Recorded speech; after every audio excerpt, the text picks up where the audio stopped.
Time management કરતા શીખવું. આજે કાનજીભાઈ બધાને એપ્રિશિએટ કર્યા, બધાને આવકાર્યા કે ભાઈ 4 વાગ્યાનો સમય કીધો તો પણ 4:30 સુધીમાં આવી ગયા. આપણો દેશ પાછળ છે એનું સૌથી મોટું કારણ છે આપણે ટાઈમમાં કાંઈ સમજતા જ નથી. હોતા હૈ અને ચલતા હૈ, એટલા માટે પાછળ છીએ. પણ જો હવે આપણી આવનારી પેઢીને તમારે પાછળ રહેવા દેવી ના હોય તો તમારે તમારા બાળકોને સમયની મહત્વતા સમજાવવી જોઈએ. અને એ સમયની મહત્વતા ત્યારે સમજાય કે તમે પોતે સમયનું પાલન કરો. અહીંયા 4 વાગ્યાનો સમય લખવામાં આવ્યો તો એનો મતલબ છે કે 4 વાગે બધે આવવાનું જ છે. પછી 4:30 વાગે આવો, 5 વાગે આવો, 5:15 વાગે આવો, આવી રીતે ન જ ચાલે. જે સમાજ સમયને માન નથી આપતો એ સમાજ ક્યારેય આગળ વધી શકતો નથી. એટલે સુખી થવા માટે સમયનું પાલન કરવું, અનુશાસન કરવું. કોઈને કીધું હોય કે હું 8 વાગે તમારી ઘરે આવીશ તો 8 વાગે ત્યાં જવું જ જોઈએ તમારે. કોઈને કીધું હોય કે હું ફલાણી તારીખે આવીશ અને પછી આગલે દિવસે તમારે કોઈ અચાનક કામ આવી ગયું કે મારાથી નહીં અવાય તો સામેથી, હવે તો બધાને વ્યક્તિ દીઠ બધાની પાસે ફોન છે તો ફોનથી જાણ કરી શકે ભાઈ કાલે હું અડચણ છે, આવી શકવાનો નથી.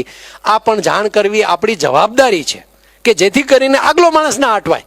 એ તમારી રાહ જોઈને બેઠો ને તમે જાઓ ને છેલ્લી મિનિટે એને ખબર પડે કે ભાઈ પધારવાના નથી કે બેનશ્રી આવવાના નથી, તો એ પણ ખોટું છે. એટલે ટાઈમ મેનેજમેન્ટ શીખવું પણ અતિ જરૂરી છે. આગલી પેઢી, હવે આપણે તો પોણે પહોંચી ગયા, પણ હવે આગલી પેઢીને જો આપણે સાચો રસ્તો બતાવવો હોય તો આપણા જીવનમાં આ બધું અપનાવવું અતિ જરૂરી છે.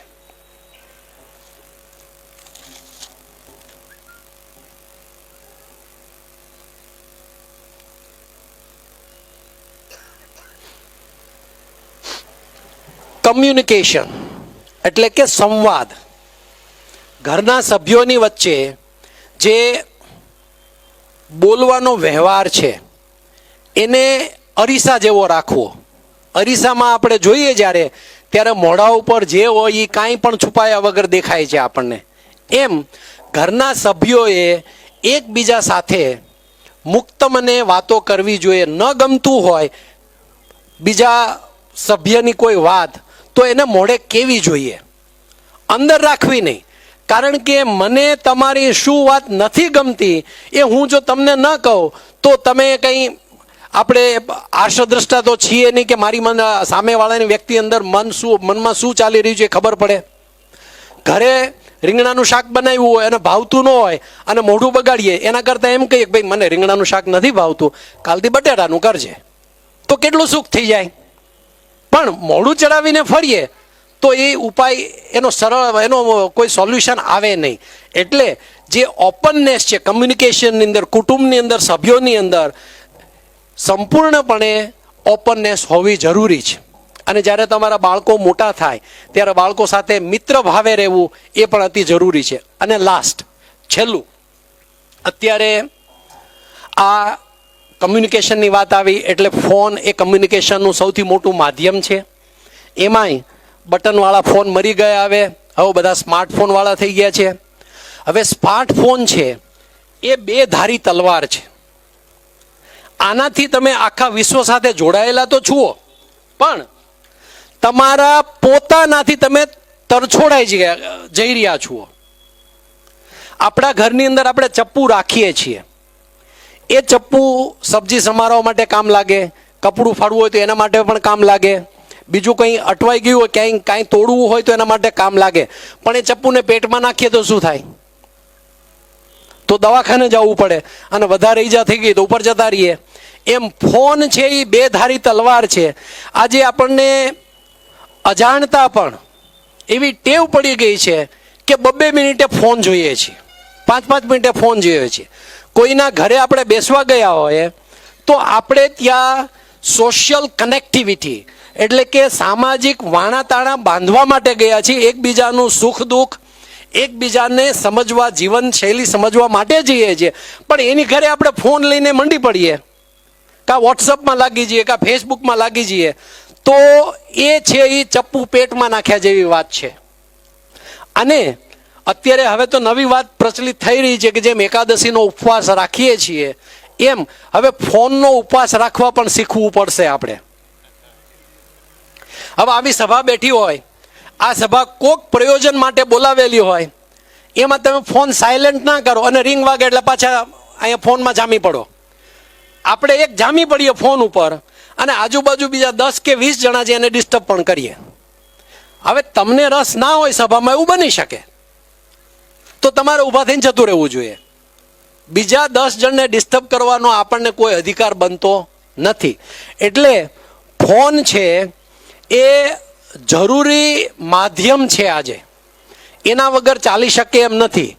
અત્યારે તો એવું પણ કહેવાય કે ફોન ઘરે બૈરું ઘરે ભૂલી જઈએ, ક્યાંક બહાર જતા હોય તો ચાલે, પણ ફોન ભૂલી ગયા તો નહીં ચાલે.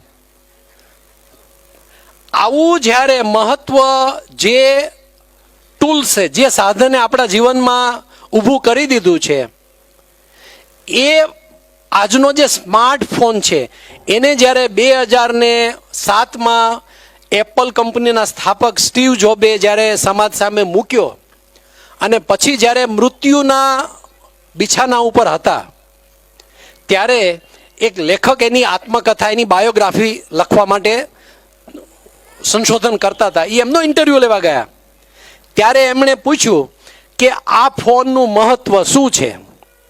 ત્યારે એમણે એવું કીધું કે આ ફોનનું મહત્વ અતિ છે, પણ આ ફોન છે એ દારૂ કરતાં પણ વધારે નશાકારક છે, એટલે મેં મારા બાળકોને આઈફોન કે આઈપેડ આપ્યું નથી. એ જ્યારે ઉંમરલાયક થશે અને સમજણ આવશે ત્યારે જ હું એને આપીશ, અથવા તો એની જાતે લેશે. આ ફોનનો જે શોધક છે એ આ વાત કરી રહ્યો છે, બીજો ત્રીજો નહીં. અને એ ફોનને આપણે જ્યારે જીવનનું માધ્યમ બનાવ્યું છે, ત્યારે અગેઇન પાછું પહેલી જે વાત કરી, વિવેક બુદ્ધિ. ફોન જ્યારે જ્યારે હાથમાં લ્યો ત્યારે વિવેક બુદ્ધિને તમે હાથમાં રાખજો. પહેલાં આપણે ગામડેથી આવતા, અઠવાડિયે અહીંથી કાગળ લખીને મોકલતા, અને તોય ખબર પડી જતી કે હવે મારો દીકરો કે મારી દીકરી સહકુશળ છે, કાંઈ વાંધો આવ્યો નથી. એમ તમે 10 મિનિટમાં તમને મિનિટે મિનિટે ફોન સામે કોઈકની વાત આવી, કોઈનો ટેક્સ આવ્યો, કોઈનો વોટ્સઅપ આવ્યો, તો એને રિસ્પોન્સ કરવો જરૂરી નથી. તમે સાંજે અડધો કલાક બેસી અને એને રિસ્પોન્સ કરશો તો ચાલશે. કોઈ વોટ્સઅપ કર્યો એટલે ટિંગ થાય તો એ ટિંગ બંધ કરી દેવું, કારણ કે ટિંગ છે એ એન્ઝાયટી પ્રેરે છે તમારી અંદર. એ એન્ઝાયટીને બંધ કરવી હોય, તમે જો બંધ કરશો તો તમારા બાળકો બંધ કરશે. હમણાં 5-7 વિદ્યાર્થીઓ સાથે બેસવાનું થયું, કોલેજના છોકરાઓ હતા, અને એમની બધી વાત સાંભળી, એમને પૂછ્યું શું કરો છો, શું નહીં, આ તે બધી વાત કરી. પછી મેં કીધું, છોકરાઓ તમે ઈમાનદારીપૂર્વક જો મને જવાબ આપવાના હો તો મારે એક પ્રશ્ન પૂછવો છે તમને. કે હા અંકલ પૂછો.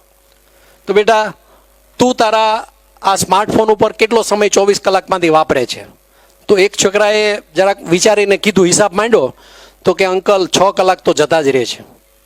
બીજાએ 5 કલાક કીધા, એકે 3 કલાક કીધા, એકે 2 કલાક કીધા. હવે 6 છોકરાએ આવું કીધું કે 2 કલાકથી 6 કલાક વચ્ચે એ લોકો એમાં સમય વાપરતા નથી, વેડફી રહ્યા છે. વેડફતા નથી, બરબાદ કરી રહ્યા છે, એમનું જીવન બરબાદ કરી રહ્યા છે. તમે વિચાર કરો કે જે છોકરાઓ કોલેજમાં ભણે, જે 6 કલાક જો ફોનમાં બગાડતા હોય તો એના અભ્યાસક્રમનું એ શું ભણવાના?